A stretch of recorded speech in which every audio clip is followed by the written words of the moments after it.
अस्सलाम वालेकुम प्यारे viewers, welcome to my channel. उम्मीद करती हूँ कि आप सब खैरियत से होंगे। ये आप कहेंगे कि ये हर वक्त जो है वो कमेंट्स रिस्पॉन्स की ही वीडियो बनाती रहती है, तो ये सिर्फ और सिर्फ मैं आप लोगों की रिक्वेस्ट पर ही बनाती हूँ। लास्ट संडे को मैं नहीं बना पाई थी 22 दिसंबर की वीडियो, क्योंकि मुझे कुछ मसरूफियत थी घर में, जिसकी वजह से मैं अपलोड नहीं कर पाई थी। और मैंने वो वीडियो अपलोड की थी, आई थिंक थर्सडे या फ्राइडे को मैंने अपलोड की थी। उसके बाद आप लोगों के दोबारा से कमेंट आए थे कि इस संडे को स्किप मत कीजिएगा, इस संडे को भी जो भी कमेंट्स आए हुए हैं संडे तक की भी आपने वीडियो बनानी है। तो आप लोगों की रिक्वेस्ट पर ही मैं ये अब दोबारा से वीडियो बना रही हूँ, ताकि आपके कोई भी कमेंट्स का रिस्पॉन्स रह ना जाए। सबसे पहले है जी, जिस कदर महंगाई है और ये लोग लूट रहे हैं, प्रॉफिट रेट अप होने की बजाय डाउन कर रहे हैं, इनको शर्म आनी चाहिए। देखिए आजकल जो हालात चल रहे हैं, जो पॉलिटिक्स चल रही है, मीन के कोई भी स्टेट जो है वो स्टेबल नहीं हो पा रही है, तो उसकी वजह से ये चीज़ अब आम है। जैसा कि मैंने आपको पहले भी बताया था कि ये रेट्स जो हैं वो 1 डिजिट तक जाने वाले हैं, क्योंकि अभी रिसेंटली जो है वो 200 मजीद BPS पॉइंट कम कर दिए गए हैं मॉनेटरी पॉलिसी रेट के स्टेट बैंक की तरफ से। तो अब जब भी रेट कम होंगे वो 13.50 से डायरेक्ट 11.50% तक आने वाले हैं, तो ये चीज़ें अब डाउन ही होती जानी हैं। नेक्स्ट है जी, बैंक अकाउंट ओपन करवाने के लिए बनाना है तो बॉडी में कोई चीज़ नहीं आएगी कि कब से एम्प्लॉय हैं और किस पर्पस के लिए अकाउंट ओपन करना है। अच्छा, ये मैंने ना बैंक अकाउंट में जब भी आप जाते हैं ना, इनके बैंक अकाउंट ओपन करवाने के लिए बैंक्स में जब भी आप जाते हैं तो आपसे एक सोर्स ऑफ इनकम मांगा जाता है कि अगर आप सैलरीड पर्सन है तो अपनी सैलरी स्लिप दें, अगर आप कोई बिज़नेस कर रहे हैं तो अपना लेटर हेड बना के दें। जिसकी वजह से लोग बड़े परेशान हो जाते हैं कि जी लेटर हेड क्या है, किस चीज़ का नाम है, तो ये मिलता कहते हैं, बनता कहते हैं। तो उसके ऊपर मैंने डिटेल में वीडियो बनाई हुई है कि लेटर हेड बेसिकली होता क्या है, और आप खुद अपने हाथों से किस तरह से लेटर हेड बना के बैंक में जमा करवा सकते हैं। उसके ऊपर इनका ये कमेंट है कि आपने सिर्फ लेटर हेड बनाया हुआ है, लेटर हेड के ऊपर लिखा कुछ नहीं हुआ, यानी कि जो सेंटर में जगह है वो सारी ब्लैंक है। तो वो मैं आपको बता दूं, आपने सिर्फ लेटर हेड बनाना है, उसकी सॉफ्ट कॉपी को अपने पास सेव रखना है, ताकि नेक्स्ट टाइम जब भी आपने प्रिंट करवाना हो तो आपके पास सेम मीन के डिज़ाइन अवेलेबल हो।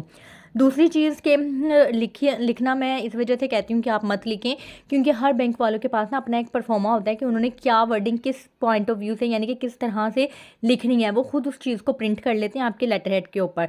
मीन के मैंने भी जो 7 से 8 साल बैंकिंग एक्सपीरियंस है मेरा, तो मैं कस्टमर से लेटर हेड मंगवा लेती थी और फिर हमारे पास परफॉर्मा बना हुआ होता था। जो भी हमने रिक्वेस्ट जिस भी वे से, जो हमें पता होता था कि आगे जाके डिस्क्रिमेंट नहीं होगी, कोई रिजेक्शन नहीं लगेगा, उस लिहाज से हम खुद ही लेटर हेड के ऊपर प्रिंट निकाल के कस्टमर से साइन करवा लेते थे। इसमें आपने एक चीज़ का ख्याल रखना है कि जब भी आप लेटर हेड लेके जाएंगे तो अक्सर ये होता है कि बैंक वाले आपको कहते हैं कि हम बाद में इसके ऊपर रिक्वेस्ट लिख लेंगे, आप यहाँ बॉटम साइड के ऊपर ना यानी कि ब्लैंक लेटर हेड के ऊपर ही साइन कर दें। आपने वो काम नहीं करना, आपने उनसे कहना है कि मैं वेट कर रहा हूँ, कोई बात नहीं, आप आराम से लेटर हेड के ऊपर रिक्वेस्ट निकाल लें। अगर वो कहें कि अभी मेरे पास टाइम नहीं है, इतना टाइम लग जाएगा ये वो, तो आप उनसे कहें कोई बात नहीं, आप मेरे से बाकी डॉक्यूमेंट्स के ऊपर साइन ले लें। लेटर हेड के ऊपर जब आप रिक्वेस्ट निकाल लेंगे तो मुझे नेक्स्ट डे या जब भी आप निकाल लेंगे मुझे कॉल करके बुला लीजिएगा, मैं आके साइन कर दूंगा या कर दूंगी। आपने कभी भी ब्लैंक लेटर हेड के ऊपर साइन नहीं करने हैं, ठीक है। जब रिक्वेस्ट लिख ली जाएगी, उस रिक्वेस्ट को रीड करके या रिक्वेस्ट लिखने के बाद ही आपने बॉटम साइड मीन के बॉटम साइड पे जब आपसे साइन करवाए जाएंगे तो आपने तब साइन करने हैं। अब इनका है कि जी बॉडी में कोई चीज़ नहीं आएगी कि कब से एम्प्लॉय हैं और किस पर्पस के लिए अकाउंट ओपन करवाया जा रहा है। देखिए ये जो आप बात करें ना कि कब से एम्प्लॉय हैं, ये आप बात कर रहे हैं सैलरीड पर्सन की, कि एम्प्लॉय तो आप ज़ाहिर बात है तभी होंगे ना जब आपका अपना काम नहीं होगा, आप किसी के पास नौकरी कर रहे हैं। तो ये letter head basically salaried person का नहीं होता। जो लोग अपना काम खुद कर रहे होते हैं, जिनकी अपनी दुकान होती है या कोई भी बिजनेस होता है, ये उनके लिए लेटर हेड होते हैं। और अकाउंट ओपनिंग रिक्वेस्ट बैंक वाले, जैसा कि मैंने आपको बताया कि वो लिख लेते हैं। बेसिकली अकाउंट ओपनिंग रिक्वेस्ट होती क्या है, to the manager the bank of, मैं बैंक ऑफ पंजाब के अकॉर्डिंगली आपको बता देती हूँ, to the manager the bank of Punjab Bhagwanpura branch, ये जो भी आपका ब्रांच का नाम है वो आप लिख लेंगे। नीचे लाहौर आ जाएगा, आगे सर या मैडम आ जाएगा, सब्जेक्ट आ जाएगा कि request for the account opening, आगे रिक्वेस्ट आ जाएगी कि आई नाम आ जाएगा, आगे having CNIC number, CNIC number आ जाएगा, I am a businessman, I am running my business of trading of फलां फलां फलां, यानी कि I am running my business of trading of milk items, या I am running my business of trading of और spare parts. इस तरह से जो भी आप बिजनेस करते हैं वो आ जाएगा। I have been running this business for last 2 years और 3 years या जो भी है, ठीक है। I want to open my saving account, या I want to open current account for this purpose, या बिजनेस पर्पज़, या सेविंग पर्पज़। तो ये सारी चीज़ें इस तरह से रिक्वेस्ट होती हैं। You are requested to please open my account in your branch bottom side पे आ जाएगा बेस्ट रिगार्ड्स और आपका नाम और साइन वगैरह आ जाएंगे। तो इस तरह से ये परफॉर्मा हुआ होता था और हर बैंक का जो है वो एक दो लफ्ज़ ऊपर नीचे हो सकते हैं और इस तरह से रिक्वेस्ट लिख के आपका अकाउंट ओपन कर देते हैं। ठीक है, नेक्स्ट है जी यूबीएल में ई कॉमर्स सर्विस कैसे ऑफ होगी, हेल्पलाइन से मोबाइल ऐप से कैसे होगी, लाइव वीडियो बनाओ। अगर हमारी ई कॉमर्स ऑफ होगी तो फिर अल्लाह ना करे कैसे स्कैमर हो पर्सनल इन्फो चली जाए, किसी स्कैमर को पर्सनल इन्फो चली जाए तो वो स्कैम नहीं कर सकता। ई कॉमर्स सर्विस ऑफ के बेनिफिट्स क्या क्या होते हैं प्लीज़ बताएं। ई कॉमर्स सर्विस जी बिल्कुल, मैं आपको ना यूबीएल की मोबाइल एप्लीकेशन से आपको ज़रूर बताऊंगी कि ई कॉमर्स सर्विस कहाँ से बंद होती है और किस तरह से आप इसको ऑन कर सकते हैं जब आपको ज़रूरत हो। अगर आपकी ई कॉमर्स सर्विस बंद होगी तो आपकी ऑनलाइन ट्रांजैक्शन नहीं होगी। ठीक है, बाकी आप तरह की वेबसाइट्स या फेक लिंक्स या एफबी वगैरह पे पेमेंट्स से ना ज़रा अवॉइड किया करें जहाँ पे अनऑथराइज ट्रांजेक्शन हो जाती हैं, जहाँ पे ओटीपी नहीं आता और आपकी ट्रांजेक्शन हो जाती है। ठीक है, तो आपने इस तरह की अननोन वेबसाइट्स के ऊपर या लिंक्स के ऊपर कभी भी पेमेंट्स नहीं करनी है, ना ही उसके अंदर अपने कार्ड की डिटेल एंटर करनी है। दूसरी चीज़, आपने ई कॉमर्स सर्विस को हमेशा बंद रखना है, वो मैं आपको बता दूंगी कि किस तरह से यूबीएल के मोबाइल एप्लीकेशन से आप बंद करवा सकते हैं। अगर आपने मोबाइल एप्लीकेशन से नहीं भी करवानी है, आप हेल्पलाइन पे कॉल करके भी अपनी ई कॉमर्स सर्विस बंद करवा सकते हैं। नेक्स्ट है, मैं मीट सेल करता हूँ विदाउट शॉप के रोड पर जगह बनी हुई है, प्लीज़ मैं क्या लेटर हेड बनाऊँ। तो आप ठीक है, आप उस रोड के ऊपर जो भी वो रोड कहलाती है, एरिया है, जो भी आप शॉप नंबर ना लिखें या जिस शॉप के आगे आप ये काम कर रहे हैं उस शॉप का नंबर लिख दें। ठीक है, और वो एरिया लिख दें या कोई नियर लैंड लिख दें। जैसे फॉर एग्जांपल आप किसी मॉल के आगे समझ रहे हैं कि आपने ये अपना स्टॉल लगाया हुआ है, तो आपने लिख देना है नियर फला मॉल, जो भी मॉल का नाम होगा वो आपने लिख देना है, आगे रोड का नाम लिख देना है, एरिया लिख देना है जो भी एरिया होगा और सिटी लिख देनी है। तो ये आपके लेटर हेड के ऊपर एड्रेस आ जाएगा। और आप मीट सेल करते हैं तो आपने ऊपर लिख देना है जो भी जिस नाम से भी आपने अपनी मीन के कोई तो नाम रखा हुआ होगा, अगर नहीं भी रखा हुआ तो फॉर एग्जाम्पल आपने रखा हुआ है कि हसन मीट सेंटर। नेक्स्ट आपने लिख देना ट्रेडिंग ऑफ मीट आइटम्स या ट्रेडिंग ऑफ मीट, और नीचे प्रोपराइटर में अपना नाम लिख देना है, डेट लिख देनी है, अपना मोबाइल नंबर लिख देना है, बॉटम साइड पे एड्रेस जैसे मैंने बताया उस तरह से लिख देना है। नेक्स्ट है जी प्लीज़ फुल कमेंट वॉच में सिक्योर गाइड में। मैं सोशल मीडिया पर वीडियो देख रहा था कि एक बैंक की सिक्योरिटी गार्ड जो बैंक में लोगों की आईडी कार्ड की फ़ोटोकॉपी करता है, वो बंदा भर किसी थर्ड पर्सन को कस्टमर की आईडी कार्ड कॉपी कुछ पैसों में सेल करता था। हमारे साथ भी ऐसा मसला हो सकता है, इस तरह उनके पास हमारी आईडी कार्ड की कॉपी चली जाती है, हमारा ID card number, date of birth, issue date या इन्फॉर्मेशन उसके पास चली गई, फिर वो किसी तरीके से हमारे अकाउंट नंबर ले लेंगे, फिर वो कॉल पर स्कैम शुरू करेंगे। उनको बाकी कौन सी इन्फॉर्मेशन चाहिए होगी स्कैम करने के लिए, हमें प्लीज़ सिक्योर तरीका बताएं। हाँ जी, ये चीज़ जो है वो जेन्युइन है, आप बिल्कुल सही फरमा रहे हैं, क्योंकि ये बहुत ज़्यादा केसेस होते हैं। आपने किसी के ऊपर रिलाई नहीं करना। आपने ये नहीं समझना कि बैंक के अंदर जो ऑफिसर बैठे हुए हैं वो फरिश्ते बैठे हुए हैं, कोई फरिश्ता नहीं होता। पैसों के आगे सब जो है वो समझ लेंगे, सबकी नीयत ख़राब हो जाती है। आपने किसी के ऊपर रिलाई नहीं करना। आपने कभी भी कहीं पर भी अपने आई डी कार्ड की कॉपी जमा करवानी है तो आपने कभी भी अपना आई डी कार्ड स्कैन करने के लिए नहीं देना। मैं ये नहीं कहती कि सारे एक जैसे होते हैं, सम टाइम ऐसा होता है कि लोग आपको फेवर देने के लिए स्कैन करके आईडी कार्ड की कॉपी निकाल देते हैं, लेकिन आपने अपने आप को सिक्योर करना है तो आपने आईडी कार्ड हमेशा किसी जानने वाले से या कुछ ऐसी जगह से कॉपी करवानी है जहाँ पे आपको पता हो कि यहाँ पे इस तरह का मसला नहीं होगा। ठीक है, आपने आईडी कार्ड की कॉपी करवानी है, कॉपी करवा के आपने उसके प्रिंट निकलवा लेने हैं, और जब भी अपने आईडी कार्ड की कॉपी आपने कहीं पर सबमिट करवानी है तो आपने उसके ऊपर पैरेलल लाइन्स लगा के ऊपर पर्पज़ लिख के मेंशन करवानी है, मीन के आप वहाँ पे सबमिट करवानी है कि किस पर्पज़ के लिए आप इस आईडी कार्ड की कॉपी को जमा करवा रहे हैं। और आपने इस तरह से लिखना है कि आपके पर्टिकुलर्स भी ना छुपें, क्योंकि जब आप पैरेलल लाइंस लगाते हैं ना तो आपने ऐसा नहीं करना कि आपने इस तरह से लिख दिया कि ना आपका नाम सही से नज़र आ रहा है ना आपकी डेट ऑफ बर्थ सही से प्रोमिनेंट हो रही है। आपने पैरेलल लाइंस लगा देनी है और टॉप साइड पर जो खाली जगह होती है ना वहाँ पर लिख देना है, बहुत ऊपर करके नहीं, थोड़ा सा नीचे करके, कि फॉर बैंक यूज़ ओनली, या जिस भी पर्पज़ के लिए आप अपने आईडी कार्ड की कॉपी दे रहे हैं। तो ये चीज़ आप लाजमी किया करें, और कॉपी करवाते हुए आप ध्यान रखा करें कि आप कॉपी कहाँ से करवा रहे हैं, और किसी एक जगह से कॉपी करवाया करें। अल्लाह ना करे कि कल को कोई मसला हो तो आप क्लेम कर सकें कि मैंने इस बंदे से कॉपी करवाई थी तो ये मसला हुआ है। आपकी बात बिल्कुल ठीक है, इस तरह के जेन्युइन केसेस हो रहे हैं कि जो ऑफिस बॉय है बैंक के या कुछ भी ऐसा है वो आई डी कार्ड की कॉपीज़ को सेल आउट कर रहे हैं, और इस आई डी कार्ड के बिहाफ पे बहुत से क्राइम हो सकते हैं। तो ये आपने अपने आप को सिक्योर रखना है। नेक्स्ट है, बैंक में गोल्ड गिरवी कैसे रखते हैं, क्या होता है बैंक में गोल्ड रखें तो बैंक हमको पैसे देता है, अगर वो पैसे बैंक को वापस ना करें बैंक गोल्ड रख लेता है, या ये क्या कैसे बात है, समझाओ। अच्छा, ये मैं आपको बताऊं कि बैंक वाले गोल्ड के बिहाफ पे नहीं देते। ये जो माइक्रो फाइनेंस बैंक होते हैं जो करते, ये कुछ बैंक्स हैं माइक्रो फाइनेंस बैंक जो सिर्फ लोन पर्पज़ के लिए होते हैं और वो गोल्ड के बिहाफ पे आपको लोन दे देते हैं, ठीक है। लेकिन बैंक में इस तरह की चीज़ नहीं है। बैंक में आप प्रॉपर्टी के अगेंस्ट ले सकते हैं, यानी कि मॉर्टगेज जिसे कहते हैं। आप प्रॉपर्टी के डॉक्यूमेंट्स गिरवी रखवा के उनके अगेंस्ट आप मीन के कैश में लोन ले सकते हैं, कुछ इस तरह से है। लेकिन गोल्ड के बिहाफ पे बैंक में नहीं दिया जाता। नेक्स्ट है जी, बहुत ज़्यादा न्यूज़ आ रही हैं कि अब नॉन फाइलर सिर्फ आसान अकाउंट ओपन होगा। नॉन फाइलर का जो भी अकाउंट है उनको आसान अकाउंट में कन्वर्ट कर दिया जाएगा। जिनका बैलेंस 1 मिलियन से ज़्यादा हुआ वो आसान अकाउंट में कैसे होगा।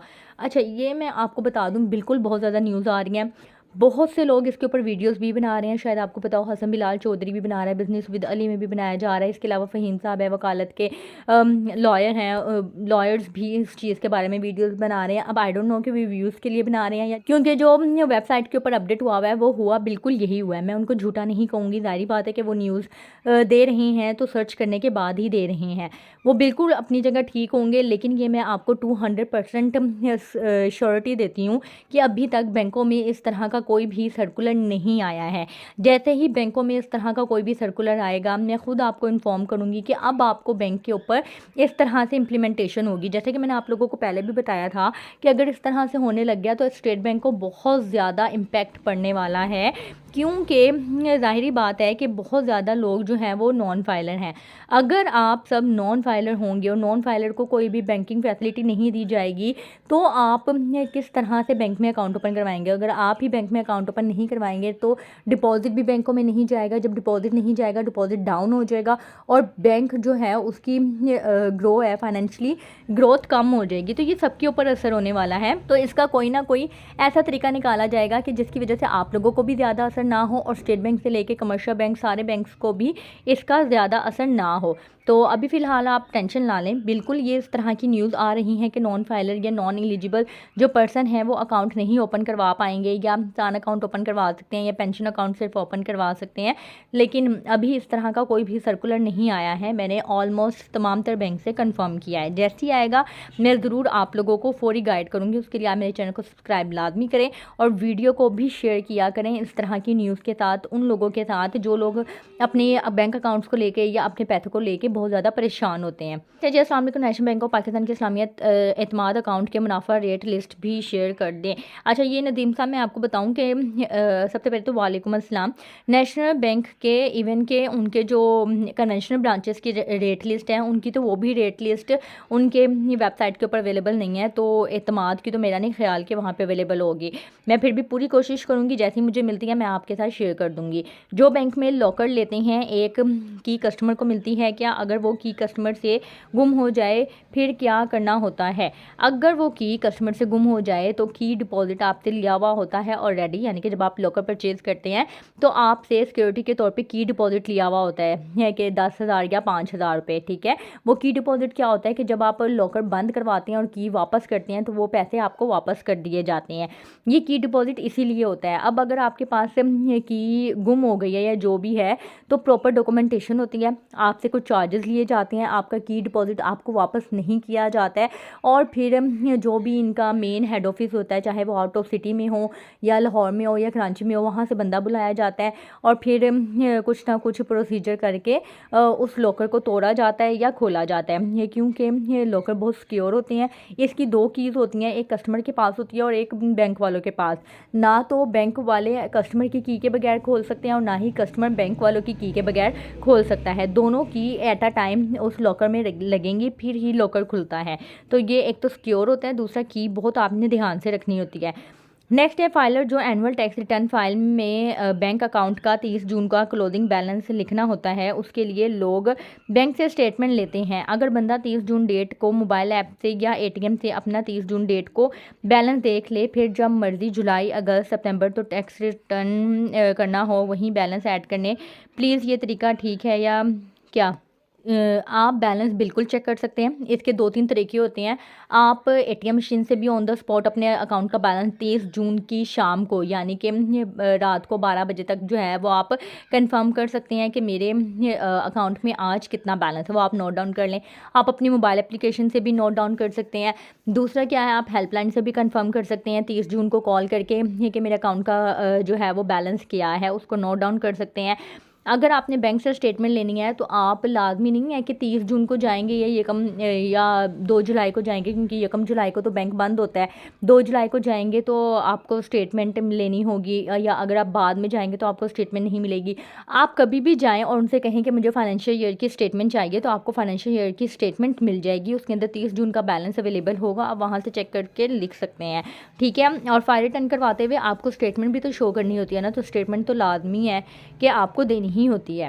नेक्स्ट है जी 29 दिसंबर को भी संडे वीडियो बनाना जी प्लीज़, रिक्वेस्ट है। ये देखें, आप लोगों की रिक्वेस्ट पर ही मैं वीडियो दोबारा बना रही हूँ, वरना 2 दिन पहले ही मैंने ऑलमोस्ट तमाम तरह जितने भी कमेंट्स आए थे सबकी वीडियो बना दी थी। और मेरा था कि मैं अब 10 दिन के बाद, यानी कि अब जो संडे आएगा उससे नेक्स्ट संडे को मैं अब नेक्स्ट वीडियो बनाऊँगी, यानी कि तकरीबन मेरे ख्याल से तब है 5 जनवरी। लेकिन आप लोगों की रिक्वेस्ट में मैंने दोबारा से वीडियो बना दी, होप सो कि आपको पसंद आएगी। नेक्स्ट है, सैलरी पर्सन के लिए कौन सा बेस्ट अकाउंट है जिसमें एटीएम फ्री हो। ये HBL के मैंने तमाम तरह अकाउंट्स के ऊपर वीडियो बनाई थी। और सैलरी पर्सन के लिए मैं आपको बता दूं कि सैलरी पर्सन के लिए अगर आपका ज़्यादा इन आउट नहीं है, आप आसान अकाउंट भी ओपन करवा सकते हैं। लेकिन अगर आप सैलरी पर्सन है, अपना source of income easily provide कर सकते हैं, सैलरी स्लिप दे सकते हैं, तो HBL का सैलरी पर्सन के लिए भी अकाउंट अवेलेबल है, ठीक है।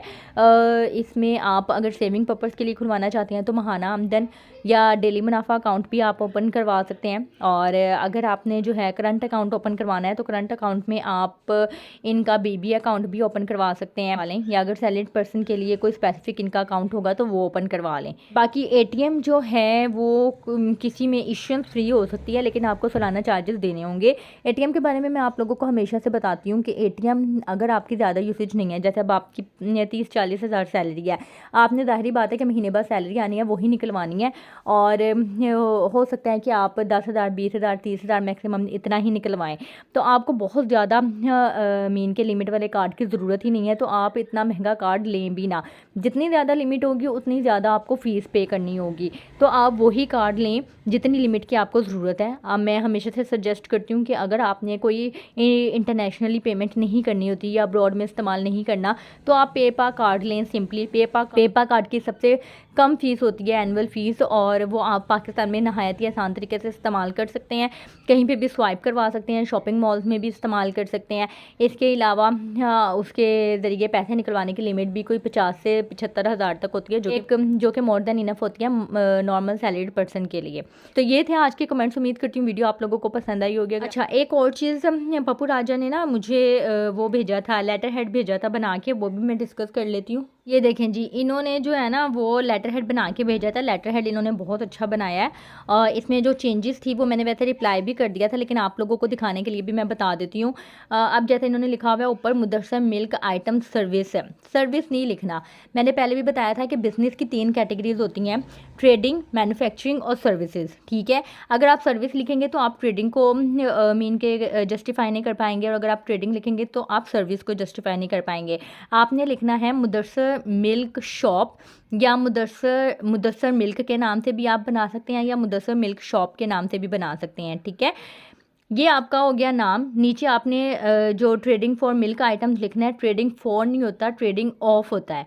दूसरा, ये आप मीन के स्मॉल लेटर्स में लिखा करें, जैसे मुदस्सर अब्बास आपने लिखा हुआ है ना नीचे, पहला कैप्स में है बाकी स्मॉल में है, तो ये जो नीचे डिस्क्रिप्शन है इस तरह से लिखा करें कि T बड़ा हो, बाकी मीन के आप स्मॉल में कर दें। अलबत्ता अगर आपने ऐसे भी कर दिया तो कोई बात नहीं, लेकिन वो कर दें तो ज़्यादा बेहतर है। और ब्रैकेट में लिख दें ट्रेडिंग ऑफ मिल्क आइटम्स।